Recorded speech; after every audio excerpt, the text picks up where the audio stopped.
It's going to be a very interesting hour, validating many things we've been talking about secondhand and anecdotally for years and years, about the imposter-in-chief, the man occupying the Oval Office. Who is he? Who was he? And for the first time, someone who actually went to high school with this guy has stepped forward to tell her story of what it was like to be around Barry Soetoro, now Barack Hussein Obama, and what he was like for real, not as the fictional stories of his young years were laid out to tell us. Her name is Mia Pope. She is a remarkably courageous woman. She is a Christian, and she was on Pastor James David Manning's program, a week or so ago, and I was able to get that video, and I posted it for all of you to look at. And Pastor Manning was kind enough to set this up tonight so she could come on this program and speak directly to all of you. And I'm very grateful for that, Mia. Thank you for being here. Oh, thanks, Jeff, for having me on. I'm happy to give the story. I think we as Americans, we need to get some clarity about some things, and I'm thrilled to be able to clear up what I am able to clear up. One thing, just to stipulate that I did not attend Punahou with Barry Soetoro. I was a girl in the neighborhood in 77, 78, part of 79, and I only ran across him during the summertime. Sure. When he would be out of school and I would be out of school. Yeah. So, just to be specific about that, because I'm hoping that other people from Punahou and the neighborhood will pop up and substantiate some of this. So I don't want them to feel like, well, wait a minute, she didn't go to Punahou. But what I meant to say, and I should have been more specific, was that you went to school at the same time in the same neighborhood and knew him that way, and that's fine. And maybe somebody from Punahou will step forward. First of all, let's talk just for fun about Punahou. He entered Punahou under very unusual circumstances, according to tradition. Did he not? Yeah, that's right. The school is over 100 years old. It's an old missionary school, and it's one of very few in the country. I'd say a handful of preparatory type academies in the country. That's not only extremely expensive, but the admissions process is quite selective, and you might see some of these types of schools on the East Coast, and those familiar with that would maybe understand the incredible hoops that you have to jump through to get into these schools. Yeah. But one of the characteristics of Punahou, of which I'm aware of, is that they really will only take you from kindergarten. And there's a whole rationale behind that. In Barry Soetoro's case, from what, if we can believe anything, but he was supposedly, 10 years old, so that would put him at about the 5th grade, or maybe 11 years old in the 6th grade.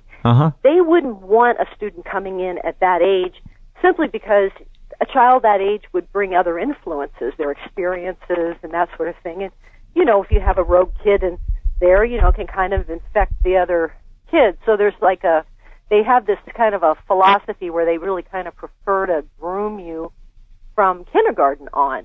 Understand. So, and there's a waiting list to get into that school. Yeah. There's no shortage of students.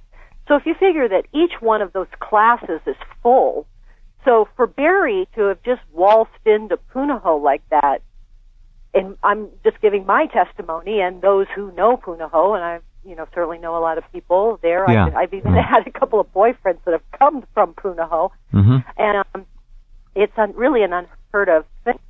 And so, if I'm just saying, I'll bet $1 that it has never happened before and it has never happened since. Now, that's my testimony. Well, I would think you're quite right. I do know people who have gone there myself over the years, and they've described a similar profile. It's very expensive too, and these are 1970s dollars. What was it? What did it cost a month to go there? Yeah, it was. Later, last time I heard a figure on Punahou was in the middle 90s, and it was about $900 for kindergarten at that time, a month. That's right. Yeah, and if I remember, a month, folks, a month. Just so you get so the this idea. is in 94 that I recall, because I had my nieces coming to live with me in Hawaii, and so I thought I might try to see if I could do some, because they were that age, 4 and 5 years old. Right. So I was pricing things. So that was the latest figure that I have. But remembering back in the day, I think it was something like, as much as $600 or $700 a month for even $70. That's a lot of money. You can multiply that by 3, I'm sure, by now. So not cheap. Okay, so, the idea of Hawaii summer vacation, people hanging out. It's not a huge area. Everybody kind of knew everybody that was socially active, I guess, and that's how you got to know Barry. Right. You knew the fast lane types. You knew the socially mobile types. How would you describe his overall position in the young people's community? These are 15, 16, 17-year-old kids. Yeah. He floated around amongst us. There was over 10 of us and less than 20 of us, interacting from, throughout. I didn't see Barry every single day, but I certainly saw a lot of them. So he was in your little peer group. You had a little peer group, and he was in that group. Okay. Yeah, he was more, I'd say, on the periphery. Barry had a type of personality where he might have some acquaintance for a while, but he seemed to just either make that person mad at him, burn him off, or he just like today you see that usury type of personality. He was either, bumming money, bumming cigarettes. Oh, he's a taker. Something off of you. He's a taker. Yeah. And so what would happen is he would wear out that emotional friendliness. The reservoir of affection would easily dry up with him. So he would kind of float around a bit. And so I would say that Barry really wasn't a beloved member of our peer group. And another thing is even us kids, and we were naive kids basically, right? Like, knuckleheads like all, most teenagers. Mm-hmm. But even we could tell about his pathological lying, and he would just, he'd just tire you out. Okay, so he'd come on with his charm, his flashy smile. I guess most of you were smoking a little bit of weed back then. Oh, yeah. I've never done cocaine in my life, but I've definitely smoked and inhaled Pakalolo in the 70s, for sure. Mm-hmm. And I even held it in for a second or two before exhaling. My goodness. But, right. Yeah, I know. You definitely don't want to waste that stuff. Somehow I wound up staying out of the hardcore drug scene myself, and I don't know, miracle why that was the case. Okay.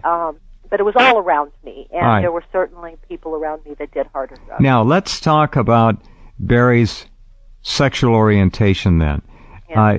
I understand that you and your peer group knew full well that even then he was at least bisexual, if not fully homosexual. How did you assay that, and what did your friends think of that in your group? We're looking at 77, 78, 79. This is before AIDS. Gay was a raging concept. It was not really, it was like somewhat avant-garde, perhaps, to be gay. There was... was it kind of cool? It was kind of cool. Huh. It was kind of cool. If you think, I refer to the Studio 54 mentality type crowd, but yeah, it was cool. Remember, AIDS is the thing that put the wet blanket on the gay community. Sure did. And that hadn't happened yet. No, it started in 76, 77 in the hepatitis B vaccine program, and that was... Yeah. Okay. And we really didn't see the AIDS on the scene till 80 or 81. That's right. As far as, the diagnosable type, mystery of flu and so forth. But, and then remember that the crack wasn't invented yet, or at least it wasn't in the islands. So no, people were snorting cocaine, but they weren't cooking it and smoking it as crack. That just didn't happen. Didn't happen at that time, right. But there was a thing going on, it was called freebasing. And what they would do is cocaine was in the powder form, and so I guess obviously it's cut with something. Mm-hmm. And so it was a more intense high when they would take some baking soda and a little water and heat it up.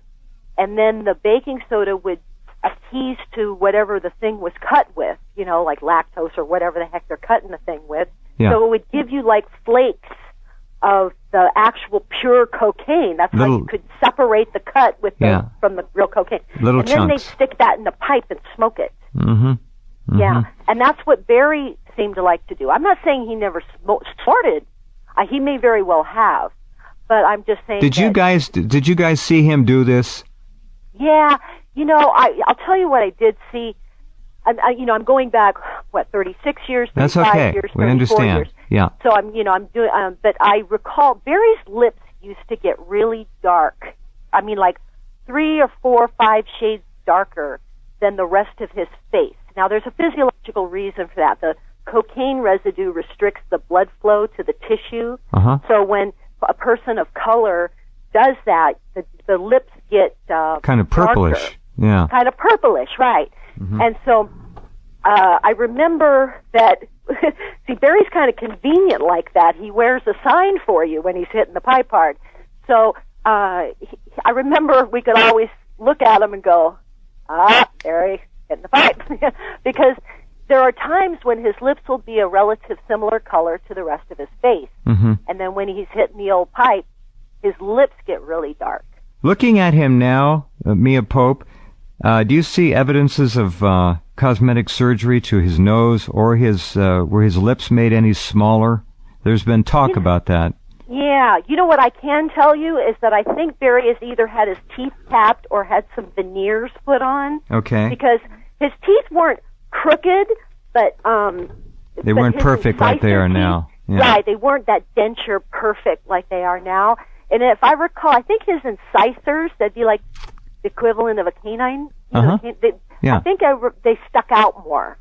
So I think that he's had some, at least what I can recognize is I think he's done something to his teeth. All right. Well, that's not anything to damn anybody about in this day and age. No. Okay. He's a politician. He's a celebrity. And just, if you don't believe me, just ask him, folks. Right. Okay. So we have no question about drug use. None. No, marijuana, pot. And then, I mean, he really was pretty open because remember, it was like a status symbol. I got it. If you were to obtain it, it meant you had money, you had cash. But we knew because of his bragging that he was actually getting with these other gay guys, homosexual men, and that's how he was obtaining the cocaine. Remember, he's broke like we are. He's bumming change to buy cigarettes or bumming cigarettes. Right? Yeah. And yet he's got this coke. Okay, so he's got the coke, right? What were there other young gays in your group beside Barry, or was he pretty much it? I'll tell you, you know how these circles, you have the people you usually hang out with the most. Like say there was 10, more than 10, less than 20 of us.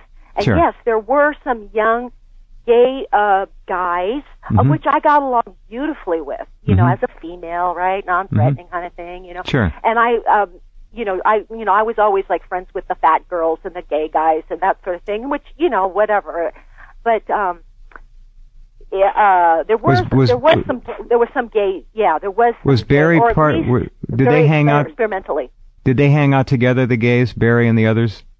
Yeah, I saw Barry Soetoro get out of cars with older guys. All right, that's where I'm going next. I saw him cavorting with older gay men.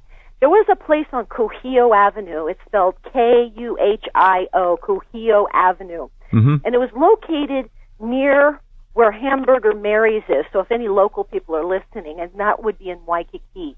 There used to be a place.